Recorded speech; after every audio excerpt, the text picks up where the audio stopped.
All right, chums, you ready to do this? Nope. It's where you're supposed to yell, Leroy. Yeah, I'm totally recording all that. I think I'm going to leave it in as the intro.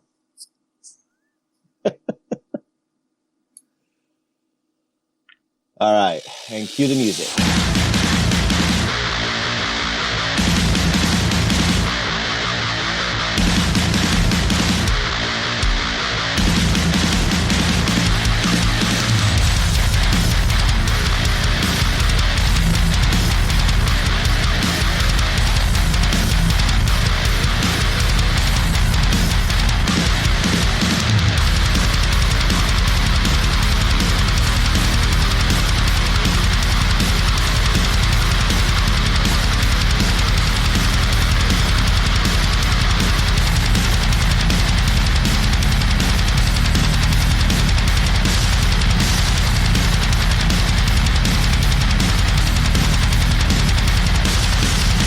So, welcome back to CV1. What's up, everybody? Is that how you're going to be now, Don? Are you going to be all energetic? We're not dead yet. It's been a spell.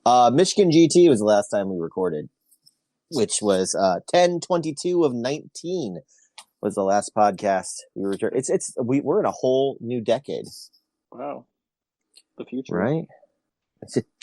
We're not going to get into that argument where there was no year zero. It started at year one, so 20 is part of the teens. You know what? I don't care about that conversation. All I gotta say is that for years of playing Cyberpunk 2020, I'm really fucking disappointed in this year. It's just no Johnny Silverhand, no hot chicks running the streets in lingerie. Well, maybe, but not with cybernetics and flying cars. Hey, it's arguable we're in a corporate dystopia, though.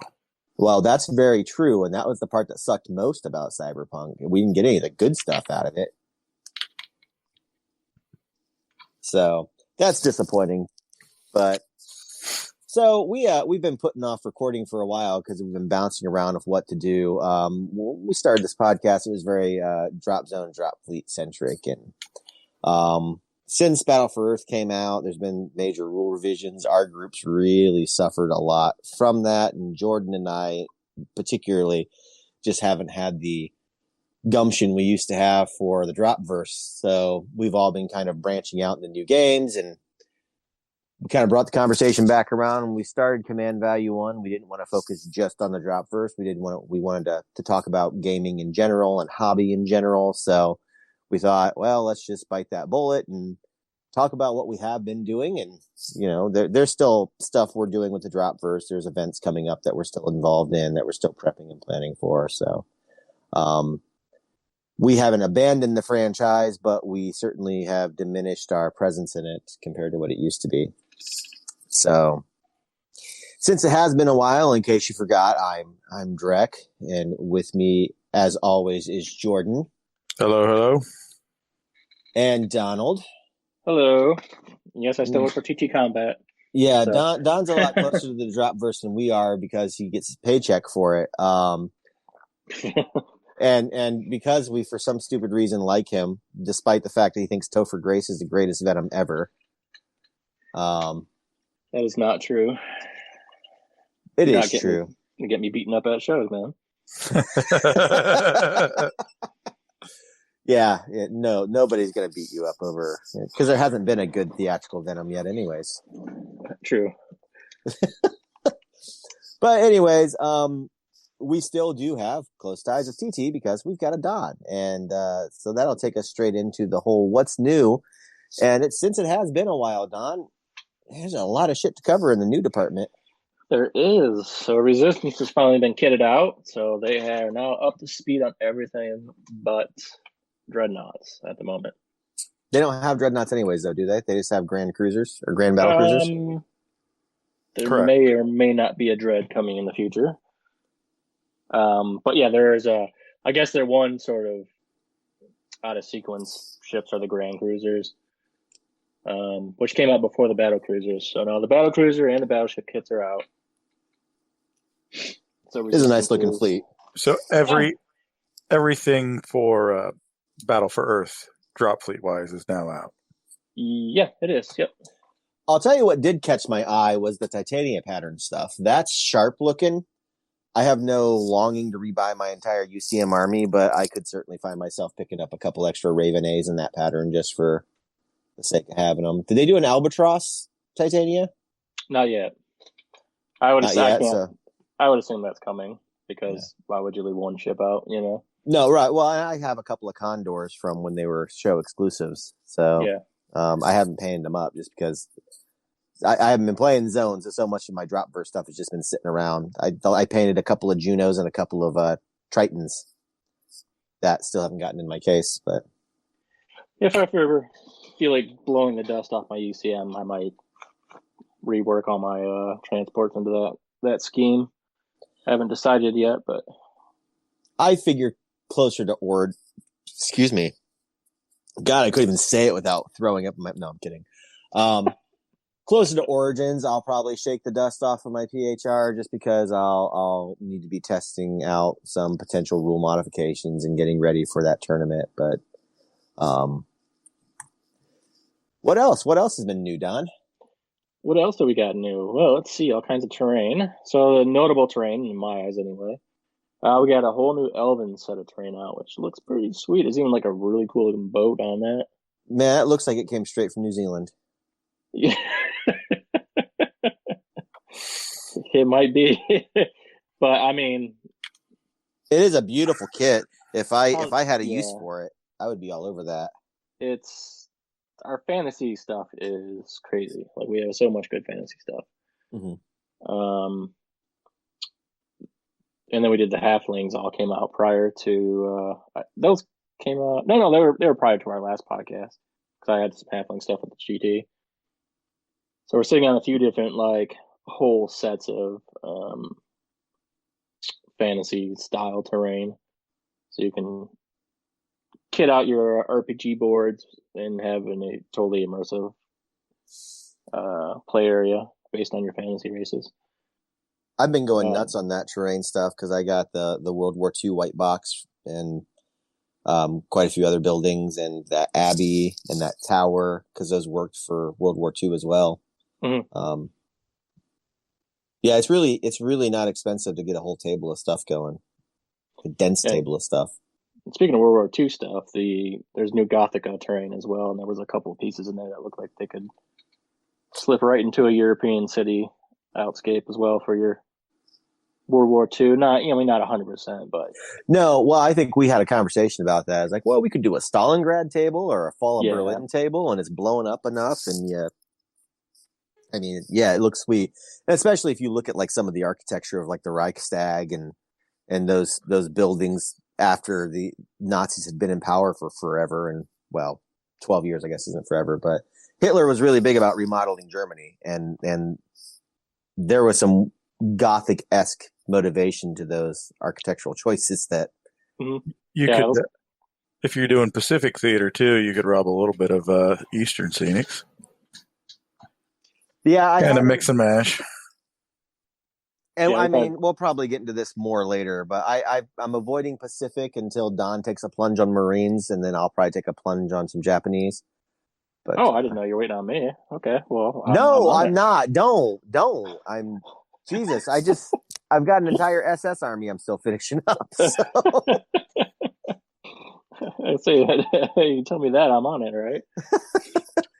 I don't have the motivation to make palm trees yet. Slow down. That's kind of that's another like crutch for that side of the things that we have like almost no like Pacific terrain. So. Yeah. Let's get. We're getting ahead of ourselves, but just wait till Don has 80% of a Marine army painted, and then you can start on a Japanese, and you'll still be done first. I don't know when I'll be getting 80% of anything I have done, but right. I applaud your confidence in me. I'm pretty sure I'll have all your armor ready for you. Yeah, that's it. Yeah. But anyway, so like back to the Gothica stuff. The one piece that I thought was really cool is there's an actual like corner piece, which is not something you see a lot in the buildings. Is corners. Yeah, well, there's a solid collection of like ruined corners in that whole line too, where you can just kind of. I really do. I like the line. Like I said, I'm not like I don't play 40K. I haven't played 40K since third edition, but I definitely see use for that. Mm-hmm. Was there anything else big new rolling out? That's it that I found noteworthy. There's been a few like Carnivale releases and things like that, but it's just I think we're finally starting to get caught up to what the old line was and some of the Kickstarter stuff. Cool. So I don't know how much of that was like actually new or us just finally getting to it. Well, I'm gonna bounce on a couple of other things since we've been kind of branching out and playing. Blood Red Skies has really caught my attention, and Airstrike apparently just hit for that. I haven't gotten a copy in hand yet, but I know it's shipping in the UK, and Warlord has it up for sale, and Miniature Market had it on pre-order. So I'm looking forward to getting my hands on that and playing that a little bit more.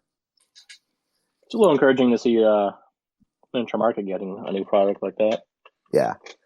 Well, and they've got the pre-order, so I didn't even realize. I knew P40s, P47s, and ME262s were coming. They also Warlord dropped BF109Gs, so I need more BF109s apparently. I will learn what those are when we start playing. Come on. I'm not good with the numbers. So Messerschmitts? Yeah, I know that. Yeah, the BF-109 was like the standard British fighter throughout most of the war. Okay. That and the Focke-Wulf, which from a distance look similar. Like, I guess you could confuse them. I mean, you could. Oh my God, Jordan, you typing? Yeah. I can hear you. Sorry, I'm trying to be quiet. Right. No worries. Type slow. Replying to Aaron, so. Oh, I see.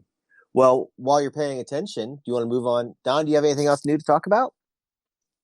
That's it for. Hang on, I think that's it for the stuff. That's it for TT stuff that I want to cover at the moment. You kind of covered that stuff. Christ, Jordan, mute yourself. Yeah, I think that's it. Well, let's bounce over to hobby. Jordan, are you done typing? Shit, now he's muted himself. I got like 3 words left.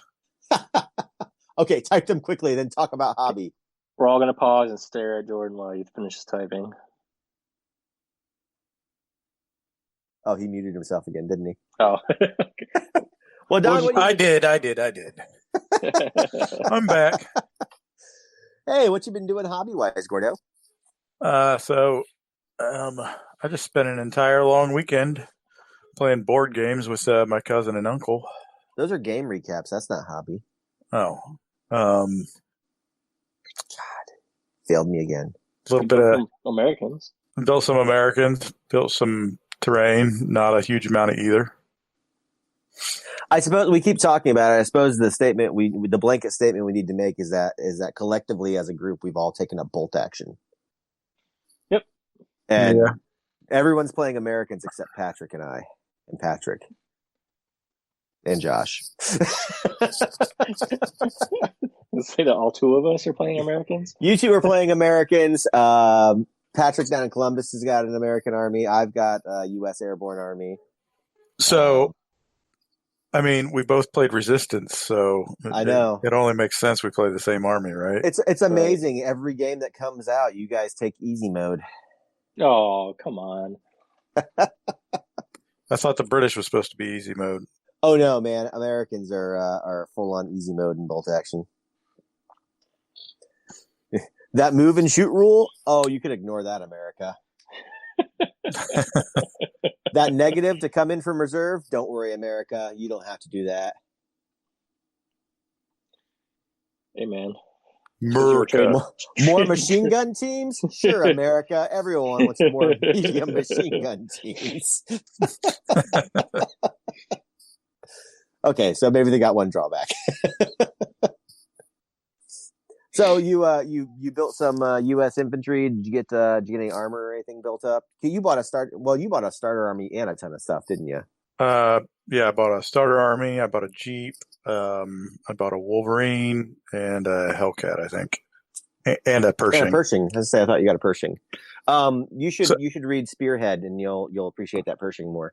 So I have the Pershing built. I have the Wolverine built. Haven't really put any more infantry together. So I have 20 infantry or so that from my Conflict 47 set that I got like 50% done. So need to do like eyes and paint the guns brown, do a couple of washes, depending on how deep I want to go into actually finishing them. Do you need me to paint your army for you?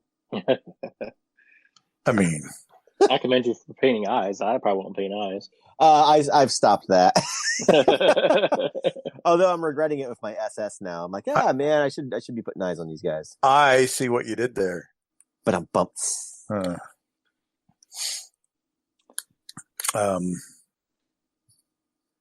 assembled the Jeep. I think that's about it.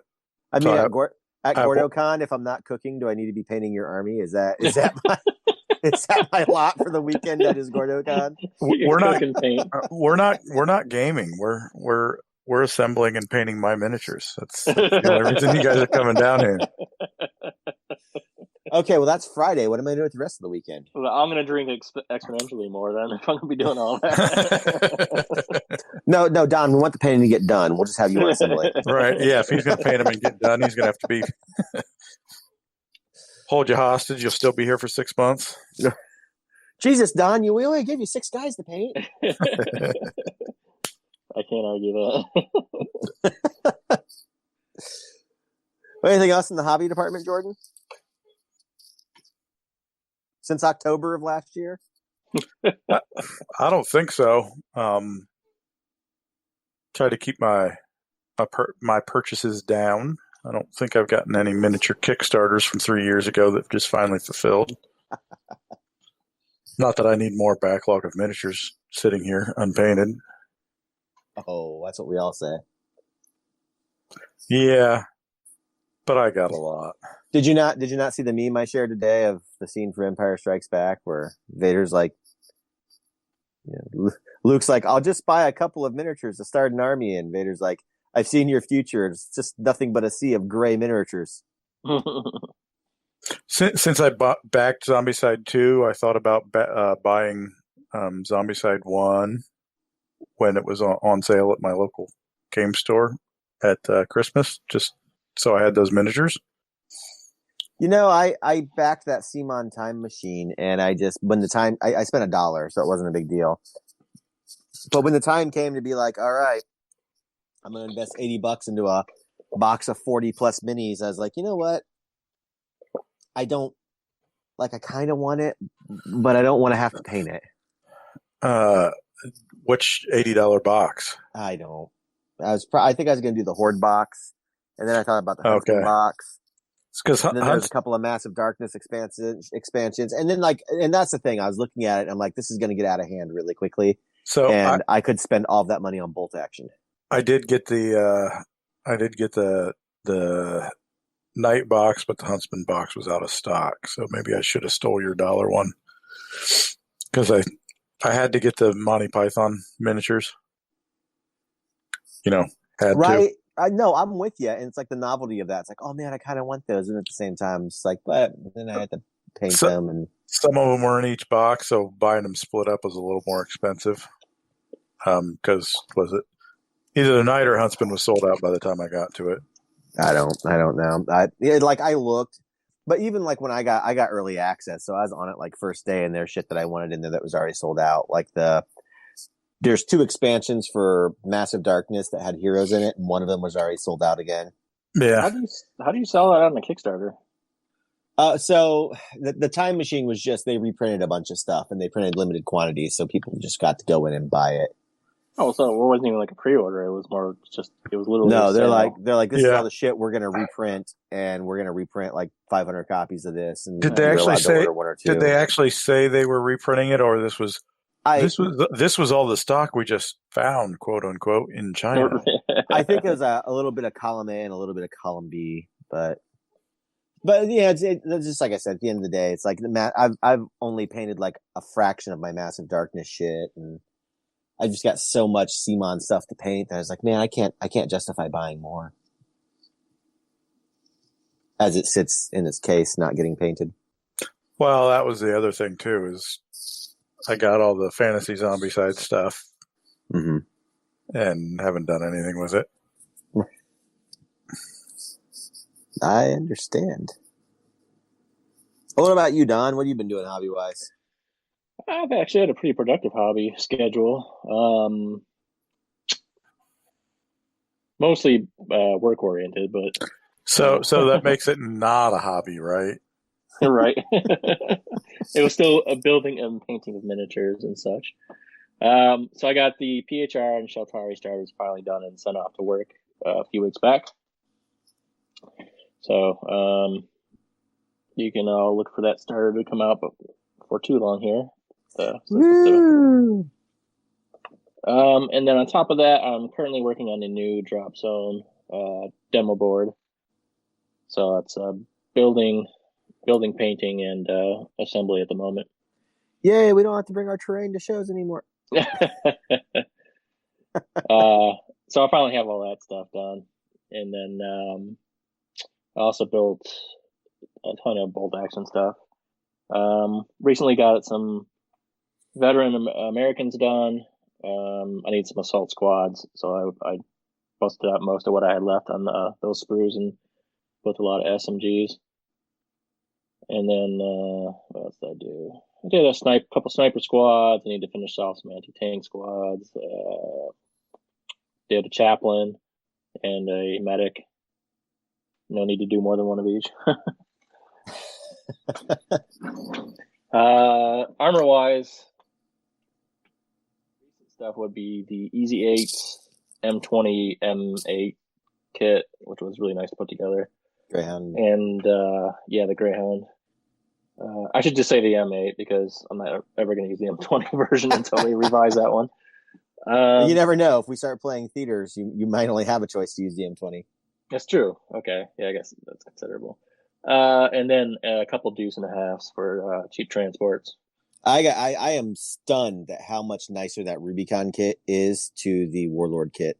Yeah, the Rubicon kit was real cool. There was lots of options too. Aside from the drivers and the options you had with the gunner and stuff, I think one of the coolest sets was you could do the canvas on the back, either open or closed, or you could just have the wooden ribbing if you didn't want any canvas on the back. So you had 3 options on how to just do the back of the truck, which is pretty cool. What stuns me is I have 2 of the Opel Blitz, the German Opel Blitz for bolt action that are Warlord plastic kits, and they're amazing. They're very similar, and they have canvas on, canvas off, open back, troops to put in it, and it's just a really nice kit. So when I saw the Warlord deuce and a half, I was a little like, what the hell is going on here? Yeah, I think it's a much older kit for them. It's gotta be. That's my guess anyway. I mean, the wheels are solid metal. You could murder somebody by chucking the wheels at somebody. Yeah, well, yeah. So lots of building and things like that, and then I'll segue into your hobby time since you painted some of those. Yeah, I did paint a couple of those. I'm afraid to start talking about my hobby time. I don't know how much time we've got. Since October, so I also started a Russian army. I forgot to mention that. I've assembled about 70 Russian infantry. Were you rushing your paint job on them? I was not, but it was a really easy paint job because I just did the khaki uniform. So I painted about 40 of them, and I also built and painted an IS-2 for my Russians. And then I got a Waffen SS starter army kit. So I assembled about 30 SS, a Tiger, a Stug/Stu 42, and a Pack 40. And I've painted the Tiger and the Stu. and then I painted your Sherman. I painted your Hellcat, and there's something else yours. A half track. Yep. As well as the Easy 8, your 2 Deuce and a half, and your armored car. That might be it. I might be all of it. So I started. The big thing I did is I started a hobby log. This year it's my new thing. So I'm actually tracking what I finished, what I've painted and finished. So since January 1st, I have painted 60 miniatures, and I've painted and assembled 60 miniatures and one building, one terrain piece. What was the one building? The hotel? The hotel. Yeah. Okay. I finished that in the new year. That thing was just about the death of me. It's a big. Oh man, that thing was a monster. I'm not happy with that. My wash ended up being a little too heavy, so it's a little more grossly weathered than I wanted it to be. But yeah, it's not as good as some of your other stuff. No, re-airbrush a little bit of it. Yeah, I might go back and dig with it after I'm caught up on some other stuff. But I also I forgot Blood Red Skies. I went back and I ordered a decal kit, so I decaled all of my Spitfires and BF 109s, and then I painted a pack of Mustangs and decaled those. And those turned out pretty nice. And I've got a pack of Focke-Wulf 190s and JU 88s sitting around. If you haven't figured out, I am all about Nazis. Yeah. So Swedish Patrick and I are allied with Columbus Patrick. We formed the Axis base of our play group, and then we've got Jordan and Don playing America, and Josh is playing the Brits. And when George shows up, he plays My Americans. So,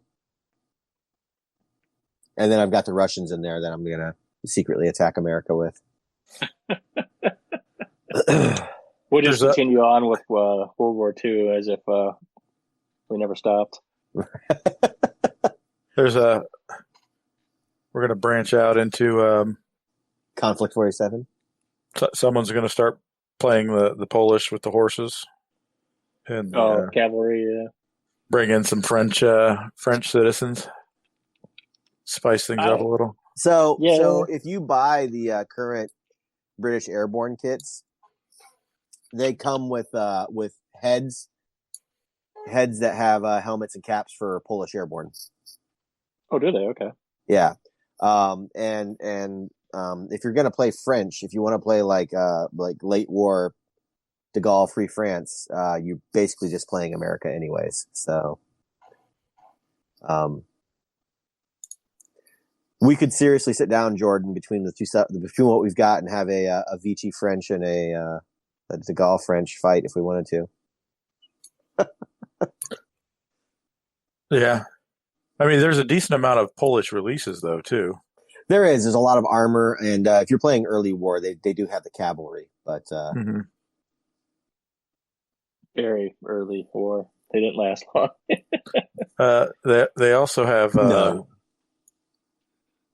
They have these well bikes. It's like a little scooter thing. I want to find some 28 mil penny farthings so I can give them over to Josh for his British. Make him ride those stupid things in the battle. There's a part of me that's tempted by early war, especially after Patrick picked up that Panzer II. Seeing stuff like Valentine's and Matildas and Lee Grants and Panzer IIIs out on the table would be fun, but I don't want to put together a North Africa table. So, looking at the website, you can actually kit stuff out and do. We were talking about the partisans. Yeah. Bulgaria, Hungary, Romania. There's a couple of books just on the minor powers. I'm sure if you start playing this more, you're probably going to end up playing some weird ass. You're going to play Greece, Belgian, and Finnish. Yep. And you can play Finland as an ally or an Axis, depending on when you play them in the war.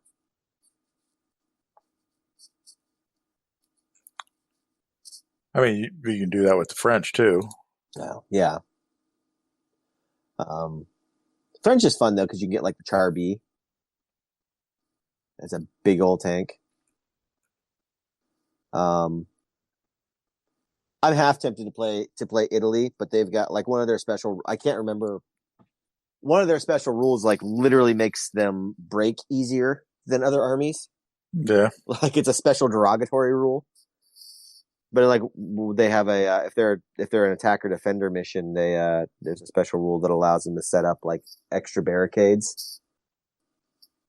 Like they can actually establish defensive formations, which is kind of cool, but very mission specific. When we start getting some actual theaters, then we can start considering those things. Yeah, well, I was bringing it up for GordoCon. I didn't know if you guys wanted to do like a Normandy theater selector and just change it up a smidge. Well, I mean, you gotta decide on that soon, so we can make sure we have appropriate builds. I mentioned it and no one responded. Well, I didn't see that. I'm sorry. Way to pay attention to the group chat, John. Way to go. Just call me John. Maybe. Jesus. I could be drunk. Who knows? Okay, anyway, moving on. Moving on, game recaps. John, you want to go first? What have you been playing? Oh, nothing, John, huh? I've been playing most of my game time has been with my family actually lately. I'm not going all the way back to October of our last podcast here, but I did get in one game of Fleet at the end of December with Dave, the guy that runs a lot of our local stuff. Dave runs. Oh yeah. It was pretty good. It was the first time I got to play a game against him. I've known him for feels like a couple of years now. Did he curb stomp you? He did win, yes. I mean, that's no surprise to anybody that knows how I play, but it was UCM versus Scourge. We played all the rules currently at that time, with one exception being the Scorched Torpedoes, because he had a list based on using those. And given the updates at the time, they were complete garbage. So we used the community errata torpedo versions for the Scourge at that time. Other than that, we played current. Last time I played him was Adepticon, or not Adepticon, MGT, and I got a draw on him, and he went on and drew Patrick, so I felt pretty good about myself. Let's see. Family time. We played Yardmaster Express, which is just a little quick card game. You start off with the train engine, and then you play a card. They have cards that are, they have two different carts, train cars on the left and right side, and they're associated by color. The carts. And there's numbers on them too. So the next card off of your train needs to either match a color or a number. And you share a communal deck, and you just pass that along and draw as you go around. So you can't really like necessarily base your next move on a card in particular, because it might get used before it gets back to you. So we go for X amount of rounds depending on the players. Probably a round probably plays in like 10 minutes. Very quick, and then you count up all your numbers on your cards, and then whoever has the longest stretch of a particular car gets to add those bonus points to it, and that's about the game. Very quick. Then we played Liftoff, which is a game where you have alien meeples and you're trying to escape your planet before it blows up. And there's different landing pads on the outskirts of your planet that you can go to, and the different requirements, and taking off on the rockets. So it's a very family-friendly kind of fun game. And then we played Wasteland Express. I had some friends over for that. Patrick came by and a couple other guys I know. That one's really fun. I think that's by Pandasaurus. You get to play like a Mad Max delivery service. And so there's all kinds of like gangs trying to beat up on you while you do all these things. And it's a lot of like collecting resources which constantly rotate. The board constantly rotates, like what resources are available and things like that. So that's a lot of fun. If you haven't, the components of that game are really fun too. So definitely look into that. One's very visually appealing. And then Mice and Mystics is a bit of an older one, but I wanted to bust that one out and see how my son did with it. I painted a Mice and Mystics sets for Scott. It's a really fun board game. He was a little bored when I got to a lot of the story stuff, which is weird. It is a board game. Definitely, my wife and I enjoy it much more than my son did. So, and then on top of that, all the bolt action I've been playing with you guys. So, what about you, Gordo? You had a whole board gaming weekend. You said I did. So played a ton of Gloomhaven since October with Aaron. That's probably been our most frequent game. I think we've played Zone once and Fleet 2 or 3 times since then, maybe. I think closer to 2 times, but then just visited my uncle and cousin. Had 3.5 days of solid board gaming. Played his Gloomhaven campaign. We did 2 sessions.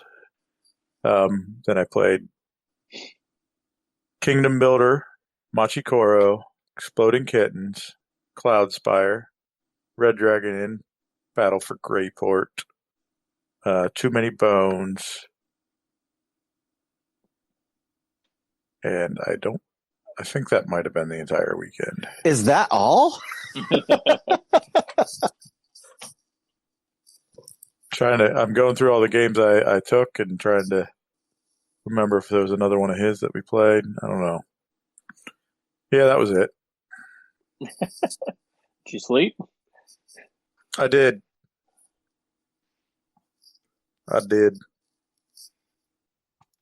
What about you? The last thing I played was, and I shared some pictures with you guys. Matthew and I played Blood Red Skies. And if that kid ever applies himself, he's going to be a tough little bastard to beat. We played 2 rounds of Blood Red Skies. First time with just 3-on-3 to kind of learn the rules. And then second time we actually built 500-point lists. So he brought 6 Mustangs and I brought 5 BF 109s, but I brought a better pilot.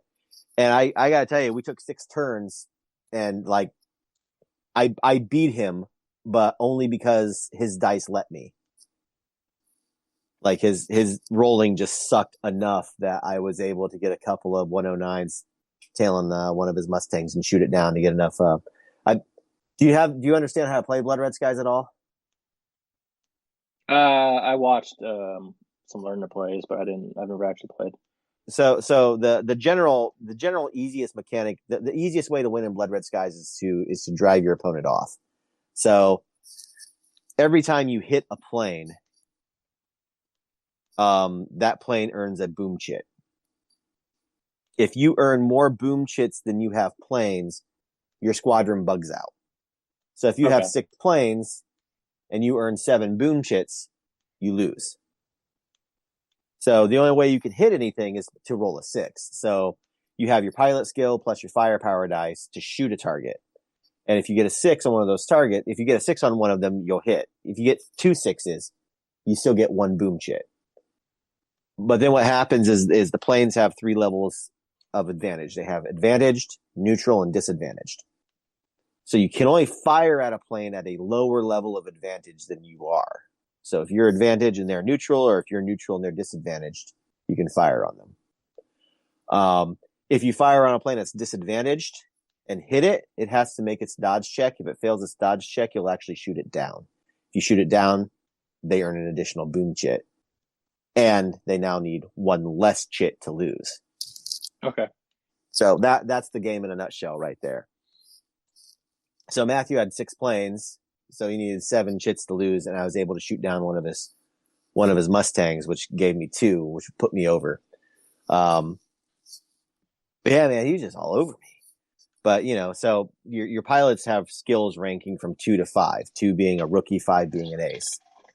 You don't see a lot of aces on the table because they're really expensive. So when you shoot at somebody, you take the plane's firepower. So his Mustang had a firepower 2, my Messerschmitt had a firepower 1, and you add in their pilot skill, and that's how many dice you roll. So an ace is going to roll. An ace in a Mustang is throwing 7 dice to shoot at somebody. So having seen a lot of the documentaries, I've been World War II documenting it up. It seems like even just in real life, becoming an ace wasn't as frequent as you would think it would.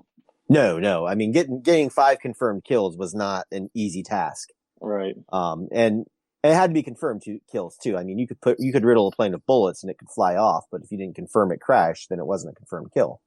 Yeah. So yeah, I really like that game. I'm excited to see a bunch of new releases for it because there's the P-47 excites me a lot just because there's like sentimental value in that plane for me. Because there's only like a dozen of those left, alive in the world.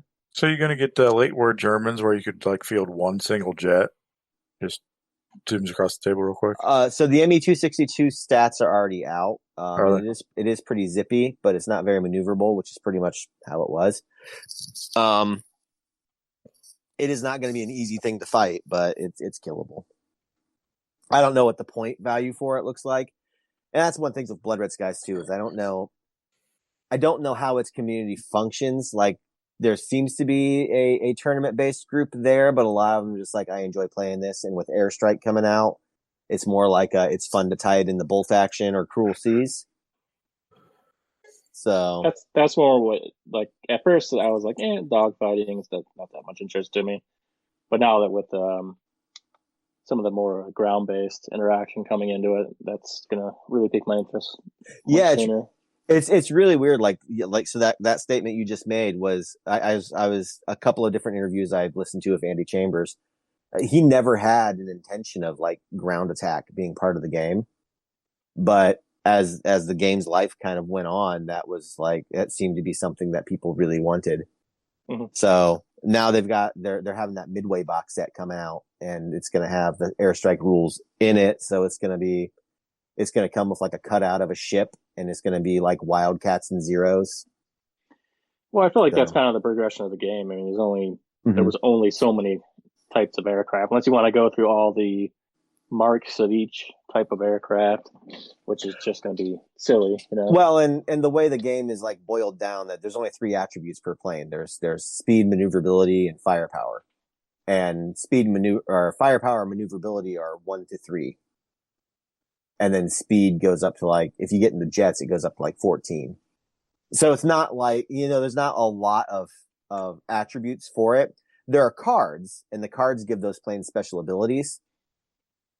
So, like the BF-109 has great dive, and the Spitfire has a tight turn, and it changes the way those planes play slightly. But you're right. There's not a whole lot of, you can't bring out a plane every week and be like, look at this sweetly statted out plane, because it's going to be a 1 to 3. Right. And it's going to have a couple of cards it can play. So, but it's fun. I mean, the fun is in its simplicity. It's having the cool little airplane models and a fast, easy, simple set of rules that is just, I mean, it's deceptively simple. It looks really simple, but there's a lot of depth in its play between theater cards and doctrine cards and playing cards and ace cards. I mean, there's a lot of tweaking and modifications you can make to make your fighter wing play differently. But it's also not like, you don't need to spend $200 on building your army. You can go spend $50 and get a solid little selection of planes and cards and abilities and be competitive and have fun with it. So, I think my interest in like bringing the ground into it is that, I mean, when there were like massive dogfights, it's because there was a reason, to do it. It wasn't just like, we'll just go fly our aircraft in the middle of nowhere and then fight it out. Well, so like the original game had a bomber escort mission. Yeah, so you had bomber escorts. Well, you escorted the bomber, but the mission was to get the bomber across the board, not to like actually hit the target. It was just to get it. You're supposed to get the bomber to the target area, but other than that, the bomber didn't really matter. Okay. So I think that's getting changed slightly with Airstrike. There's going to be actual abilities to strike stuff, but stuff like, I bought those Ju-87 Stukas. Those are going to be really useful with Airstrike now to go in and actually blast some stuff. Which I'm hoping. Sweet to see like a 6x4 board for a bombing run mission would be pretty sweet. Yeah, I haven't bought any mats for it yet. I was looking at an air mat is actually like blue sky and clouds that I was thinking about picking up, but it was only 4x4. 4x4 seems to be the standard play area right now. But I've heard like Lead Pursuit podcast has talked about it's nice to have a 6x4, especially if you're gonna have more than a couple of people playing. Yeah, that's true. So I haven't put a lot of thought into buying a mat for it yet. I was just using like a piece of blue fabric, and I've got some MDF I'm gonna cut into like a coastline shape so I can rearrange it. But so yeah, it was a lot of talk about Blood Red Skies. You skipped DrecCon 3, which was my bolt action day in the swamp basement. Oh, yeah. Jordan was there for that. We played a custom scenario on an 8x6 board. That was a good time. I had fun. Did you have fun, Jordan? Yeah, it was a blast. The Germans didn't lose. The Germans were defending a town, and the British and Americans were trying to take objectives within that town. Round one, we got the shit shelled out of us by the Brits with the preparatory bombardment, which really like put us in the hole to start. But the Americans didn't get up the board fast enough, and the British weren't getting up the board fast at all. So we've actually done that twice since October. Yeah, actually. Oh yeah, I guess we have had a couple play days. December as well. Yeah. Mm-hmm. I can't remember the first game very well. We played on a 10x4 table that time, but yeah. Mm-hmm. But this last one, it's still pretty vivid. Because we had George was playing airborne, and he kept trying to land his troops up board, and the dice kept rolling off the table into reserve. So he only got a couple of squads up board, but he got enough. So there were two objectives, Don, since you weren't there. There were two objective points that if the Allies held would allow them to outflank on the left or right flank. So Jordan and George actually managed to get both of those and hold them, which was interesting because I had Brits then coming in on my left flank against. I was playing a tank platoon, so I had a Panther and two Panzer IVs, and then I had like two 5-man squads of infantry and a truck. So I didn't have a lot to do during the game, but when I got to do stuff, it had tanks involved with it, so that was nice. You just blew the crap out of the British as they came up on your flank. So Patrick brought his Patrick Morris, Columbus Patrick, brought a Tiger, and then I brought the Panther and the two Panzers, or the two Panzer IVs. Patrick brought a Panzer II with an autocannon on it, and that thing was just brutal to infantry. But the Cromwell and the Tiger dueled for like 3 turns. They kept shooting each other and bouncing shells off of each other and just wouldn't die. And then Jordan tried to run this one poor grenadier over with a Stuart and an armored car. Right. And I mean, he's literally just this dude had like 7 pins on him, and Jordan just couldn't kill him. 7, you should have just pinned him out at that point. He damn near did. He finally killed him, but the guy wouldn't die. Jordan just kept shooting and kept shooting and kept shooting. I mean, he's got a Stuart, so it's got like 15 machine gun dice. You're right. I mean, you think with that many shots, it'd keep pinning it, but apparently not. Well, each weapon system should have pinned. So once I got in range, though, that flamethrower was the cat's ass. Yeah, you torched a few guys. Patrick used his flamethrower against me in our game, and that thing like single-handedly took out 2 whole squads. I was far happier of my 10 grenadiers to be over on the left flank and dealing with just pinning down veteran airborne assault troops. I was like, nope, I'll just shoot at those guys, keep them pinned down. I'm much happier dealing with them than flamethrowers. Thank you.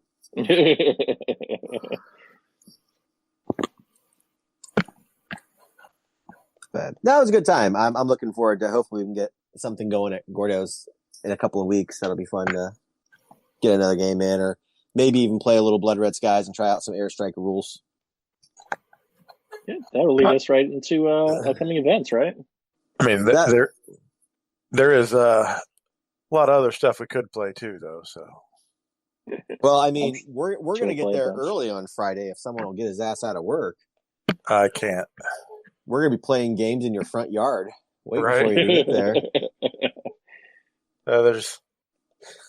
There's a game store a quarter of a mile away, a tenth of a mile away. So. I was gonna say we're gonna be over at the mall at the game store playing until you get off work. So yeah, we do have a couple of upcoming events. I only got a couple of listed. Don, do you Adepticon and Origins is all I've got listed. Is there anything else coming up soon, or do we count GordoCon as an event? Yeah, I figured we'd bring it up since we're going to we'll probably try to record there. So if you're in the Cincinnati area, come to Jordan's house and play games with us.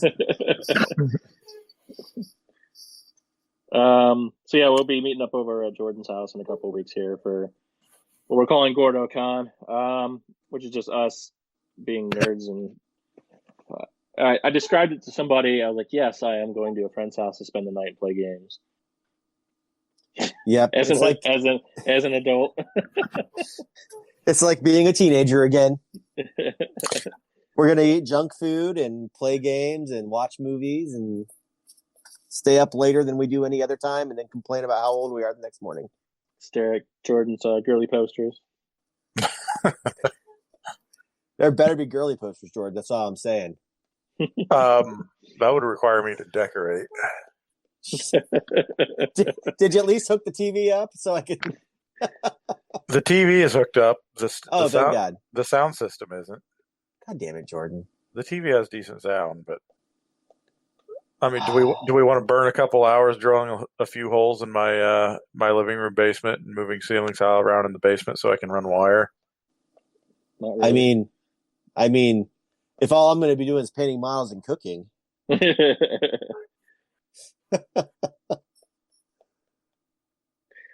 So we have that coming up then, and then that'll be a good old nerd fest there. Adepticon is the first big show for the con season, end of March. We got tournaments going on there for Zone Fleets and Rumble Slam, and a team kind of thingy on Thursday that Josh is running for us. And then you've got bullshit getting John letting you have your late night bolt action event, jerks. Yeah, so I know John from Warlord. It's the US guy, the equivalent of me for Warlord, and I suckered him into letting us use their tournament boards that night when we're done with them. So we'll be doing some late night bolt action. You didn't even sucker him, did you? You're just like, hey, can we play some bolt action on the tournament boards in the evening? Yeah, he was very open about letting us do it. It didn't take much talking. I've only met the dude like twice, and I've heard him on a couple of podcasts I listen to, and he just sounds like one of the most laid-back dudes I've ever met. He is. He's super, super nice dude. So anyway, I got to give him a call this week, but I was messaging him, and I told him he was our new crack dealer. He's not. You're not wrong. Ask him if he needs another Sarge, because I'm already starting to push this stuff pretty hard. Right. So then after that would be the next one would be Origins in June. Yeah, and that's Derek's gig. Yeah, I've got those events scheduled already. I'm doing the escalation tournaments again.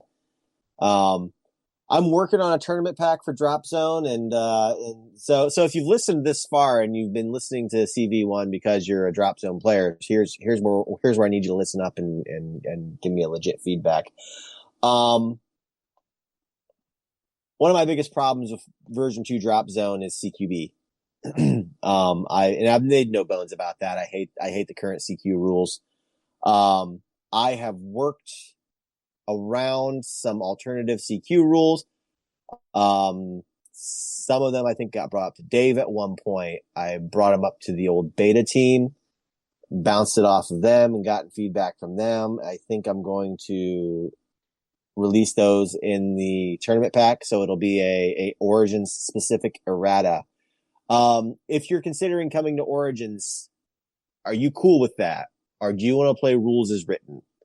I mean, the nutshell of the rules is that it's going to give essentially an overwatch option to infantry, which will allow them to not spend their shooting action, hold on to it like an AA unit, and then reaction fire a unit that would enter into CQ with them. So what it'll do is it'll take away that alpha strike mentality that CQ has in the current version 2 rules as written, which I don't like, which I feel is very not drop zone. It's also going to slow down your infantry. They're not going to be able to shoot out a window and shoot into a CQ at the same time because I'm adding an alt to the infantry weapon and the standard weapon on the squad. And it's not, the answer isn't to make it more like version 1. The answer is to slow the infantry down and make them more plausible. Because right now they run around like a bunch of crackheads shooting out the windows at, aircraft or ground targets and turning around and shooting at the guys in the building and then finding the objective and passing it out to a vehicle outside. And it's just too much. And that's what drives me nuts about the rule. And that's why I'm fixing it, at least in my opinion. So if you're coming to Origins and you like the sound of that, cool, let me know and I'll get that tournament pack out sooner. If you're coming to Origins and you're like, I can hate that, and if you do it, I won't play, let me know that too, because I need to know if I'm going to break the community or help the community in releasing that. Drop Fleet, I'm not doing anything for because it's never been my game and I'm not comfortable dicking with the rules. And I don't think that Josh and Patrick have been working on any updated community errata for that with the release of the new official errata. Wow, I got long-winded on that tournament. I didn't mean to do that. Sorry, guys. Yeah, so that'll be that. And then we'll have the usual boost stuff going on. It's been Rumble Slam and Carnivale have been goose eggs for turnouts the last couple of years. So instead of assigning people to do that, I just kind of skipped those events this year. And I'd rather just have the people at the booth to help out customers and things like that. This is for Origins or at Origins, yeah. So I had in the Ohio group, I had responses from some people that we typically see, Eric and Scott, John, Michael, people that I've gotten used to seeing that said that they're interested in Origins. I do have so Origins contacted me about event turnout last year, so the numbers are a little different because in previous years I had done minimum players like 3 and maximum 12, and they're like, listen, you're not getting the turnout that we need for those. So it's minimum 4 and maximum 8 as it goes right now. So once registration opens, if we don't get minimum 4, they'll actually cancel the event. So I'm making that clear because Zone always pushes that. I'm always 3 or 4 players for Zone. So I'll need the signups for that event to even happen. And I've already got some prize support. You're doing prize support, Don, and Widget Wizard's doing prize support. Mm-hmm. I already got Widget Wizard stuff. Mass by Mars has said they're going to do some stuff. So, and with Fleet, Fleet usually has a pretty solid turnout. I usually get 8 people for Fleet anyways, but, the community's just been really quiet. So I don't know what like the pulse is like. So if you're listening and we've revitalized you at all and you want to talk stuff, go ahead and make sure you get into the group and chat up your thoughts on even Adepticon. Josh and Patrick are both in there. They're both going to be running the Adepticon events. So if you've got thoughts, questions, comments, concerns, pop in there and chat it up. I did forget to mention CincyCon. John Lay is running CincyCon this year. I won't be making it this year. But that is, CincyCon is usually the first weekend of March. So if you're looking for a Ohio, Indiana area tournament to go to, and you can go ahead and go over to CincyCon's website. And / Northern Kentucky. / Northern Kentucky, yeah, sorry. Yeah. So we've been kind of having a lot of new players jump up around the U.S. I'm not quite as familiar where some of those people are at the moment, but certainly worth mentioning that. John runs a good tournament, and so if you're looking to do something more of a smaller base, this could be a good certain, like your first tournament kind of a thing. Yeah, I will not be making CincyCon either this year. New job, so Yep. There's no PTO. It always falls on my birthday, and so the last couple of years that was my birthday present, and then my wife actually wanted to do something with me this year. So I don't know why. All right.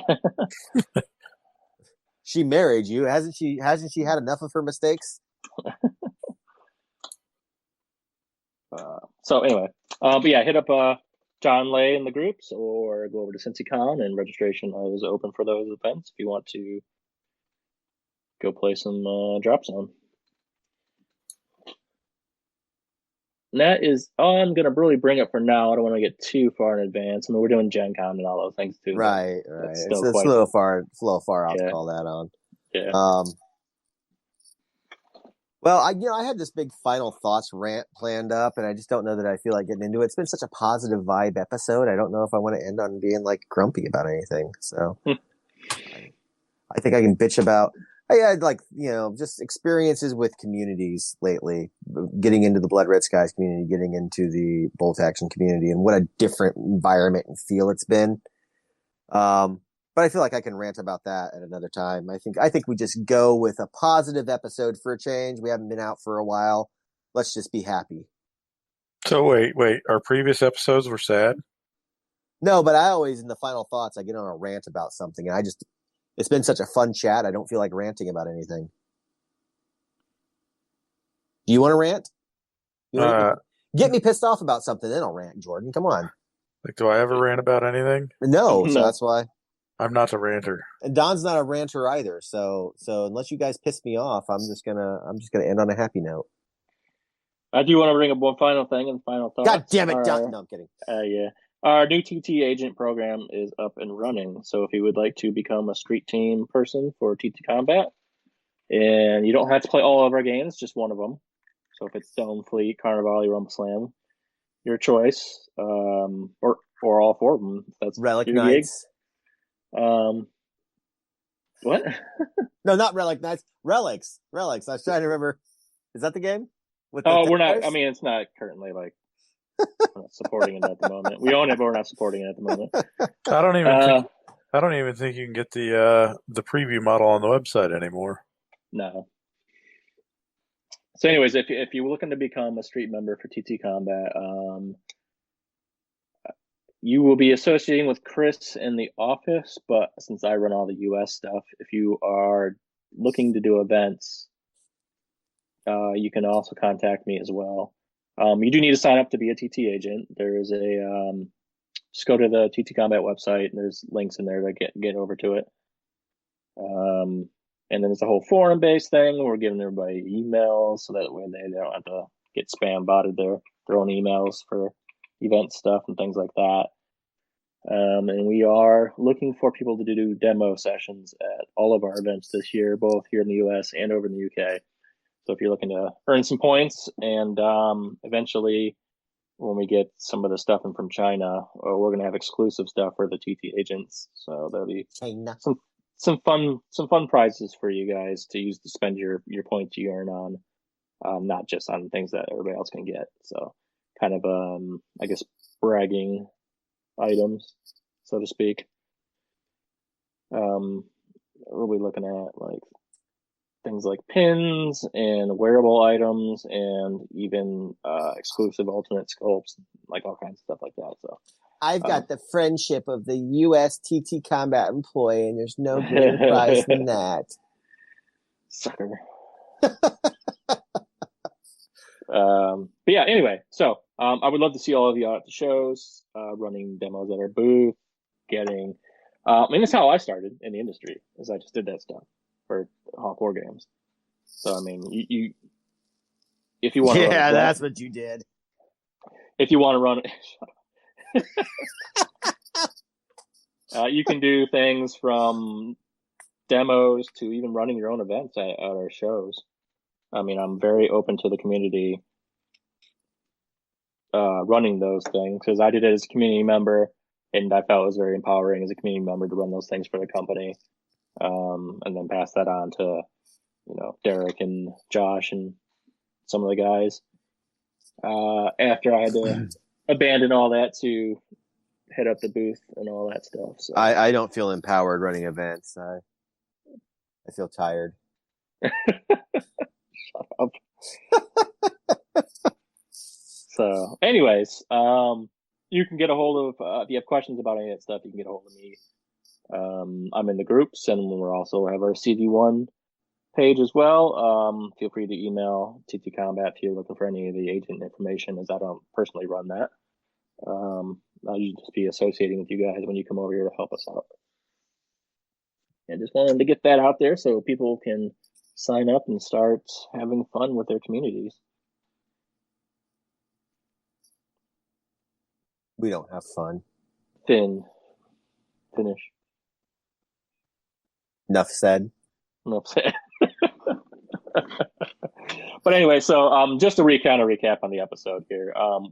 I will personally be bringing up new items and things like that for Drop Fleet, and we can discuss them as we see fit. But the majority of our gameplay is going to be probably centered around whatever else we're playing. Whatever else we're playing at the moment. So this is good. This is definitely very much shifting into a general gaming podcast. We are blossoming into general gamers. Right. I mean, we've kind of been that way the whole time anyways. But it'll be a little bit less centric on any particular game than we've been in the past. So I think that was just the longest struggle that we've had going into our little brief intermission here, is that how did we want to continue forward, whether it be a rebranding or we just shut it down or whatever, given that our focus isn't really relying on the games that maybe some of our our fan base is kind of expecting from us. So hopefully you guys continue to follow through with us, and we continue to, hopefully we're entertaining outside of just zone and fleet information or whatever, because we've never really been like a deep dive tactics type podcast, you know what I mean? Yeah, I know. I've played you guys before. There's reason for that. There's reason we don't dive into that. I, for one, I'm a terrible player. We all suck. So Don, I have to apologize. I just found on my my paint table here the Hellcat stat card for your Hellcat. Oh, I don't care about that. Well, the more important part was the on fire markers, which I figure probably should have just been permanently glued to your model. Oh, come on, man. One time Patrick blew it up right away. No, the other time it just got pinned out. Got its track blown off and then couldn't fire. Yeah, it's had bad luck since I've been using it. I'll have to remember to pack all that stuff up. Oh, well, I'll have all that stuff for you for GordoCon. I'll just make sure I pack it all up and bring it along. Yes, I would hope you would have. Yeah, I've got all your cards over here. But anyways, hit us up in the Facebook group. Let us know what you think about the new format change. Yeah, it's format change, but not new format change, I guess. And also use the Facebook group. If there's something you want us to talk about, if there's something you want us to address, bring it up in the Facebook group. I mean, Jordan and I aren't actively playing Zone, and that's just been kind of, out of rule frustration. We haven't sold our armies. We haven't burned our books. We haven't, abandoned the franchise. It's just not. It's not our A game right now. And so there's still stuff to be talked about. There's still subjects to be brought up. And if there's something that you want us to address, by all means, let us know. Otherwise, like, share, pass this along to others so that we continue to grow the community and chat about gaming in general. Gentlemen, anything else for tonight? Nope, that's it for me. I think I'm good. It was nice to, get back and record something. We'll have to do this again sooner than later. No more 3 months hiatus. Well, a couple of weeks over at Jordan's house, so. Yes. Oh, we'll have the Swedish Giant with us, too. Yeah, we'll have Patrick with us. That'll be a good time. All right, gentlemen. Well, then, I think we should call it a night and get this in the post. Yep, see you. Later on. Later.